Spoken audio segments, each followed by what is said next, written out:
미국이 주도하는 인도태평양 경제 프레임워크 IPEF에서 한미를 비롯한 14개 나라 정상이 공급망 청정경제, 공정경제 분야 협력에 합의했습니다. 특히 핵심 광물 매장량을 지도로 만드는 등 핵심 광물의 안정적인 수급을 위한 특별 대화체도 가동하기로 했습니다. 김주영 기자입니다.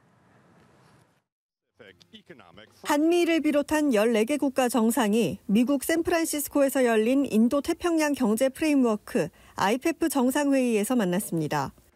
미국 주도로 구성된 IPEF는 인도태평양 국가들이 글로벌 통상 현안에 공동 대응하기 위한 협력체로 지난해 5월 출범했습니다.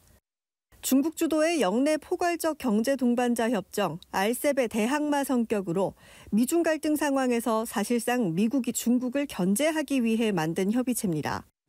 이번 정상회의에서 참여국들은 공급망, 청정경제, 공정경제 등 3가지 분야에서 협력하기로 했습니다.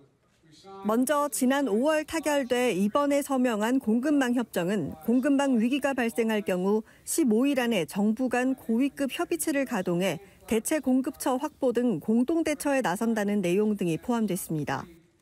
탄소 중립 달성을 위한 청정경제 협정과 반부패 실현을 위한 공정경제 협정도 맺었습니다. 정부는 아태 지역의 거대 경제권이 완성됐다고 설명했습니다.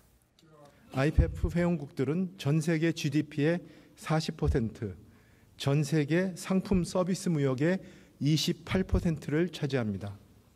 나아가 리튬과 니켈, 코발트 등 핵심 광물을 안정적으로 수급하기 위한 IPEF 핵심 광물 대화체도 가동하기로 했습니다.